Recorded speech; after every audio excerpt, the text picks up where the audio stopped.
What's up, guys? Keep here with you guys today. So I'm going to be doing an audio test here as a different change for a video. So I'll be comparing the KEF Q100s to the Totem Acoustic Mite speakers. They're both bookshelf speakers. Q100s I use all the time on this desk setup, so you can see actually the speaker wire leads right there. And they'll be connected to a Pioneer receiver. It's about $500. And the speakers are both in the same price range as well. So they're between $500 and $1,000, so it's that sort of price range there. The Totem Acoustics are just a tiny bit more expensive than the KEF Q100s. They're like $50 more, $100 more. But they're similarly sized in terms of drivers, at least 1-inch tweeters for both. The KEFs do have their UniQ speaker design, so there's a little bit smaller, but it's the same thing. And 5.5-inch mid-range drivers. So we're going to be testing. My subwoofer will be turned off, and it is off right now. I'll be playing through a digital connection, so USB, some HD tracks. So you'll get a link in the description for those. And the audio is coming out of that blue microphone Yeti Pro over a digital connection as well, being recorded in its highest possible quality. So if the sound quality from YouTube videos don't do the justice for you, the download link for the original file from this microphone in the proper listening position for these speakers as a desk setup will be available for you to download and take a listen to for both speakers. Now the gain and everything is all set to manual, so there's no automatic gain or anything. Everything will be exactly the same. So the receiver will be playing at reference level, 65 out of 100 volume, and the player, which is my computer, will be playing at full volume as usual. So nothing will change. So that way you can test, and the camera angle as well. I won't be changing it at all, so you can see this difference in size compared to a Dell 27-inch monitor and a full-size keyboard on a regular size table. And you'll also be able to test the efficiency of the speakers because you'll hear the difference in volume between the two, whichever one is louder. So I'll be playing one track for both speakers, so it'll be pretty quick. And we're going to start with the KEF Q100s. So I will start the test track for the first one. It'll be Bally Run by Foreplay.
Alright, so leaving everything in place and the recording of the audio is still going and a video to avoid any changes in settings or anything, I'm going to turn the receiver off and switch the speakers and play the song exactly the same way all over again.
So there you go. There's the test between the KEF Q100s and the Totem Acoustic Mite speakers, bookshelf speakers. And all that reference volume, everything was the exact same. Now, in personal opinion here, I think the Totem Acoustic sound just a slightly bit better. They're a bit warmer sounding than the metal driver speakers on the KEFs, as they are some sort of composite material and silk dome tweeters with foam.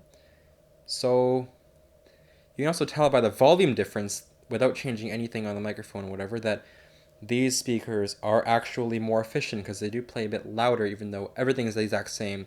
Player volume is the same, and so is the receiver volume. So these ones do sound a little bit clearer. There's a little bit more detail, just a slight bit more detail coming out of these speakers, likely due to the efficiency, and there goes my computer screen, and just the overall driver design compared to the Uniq drivers in the KEF speakers. So there you go. Hope to see you guys. Thanks for watching. Tech Boot.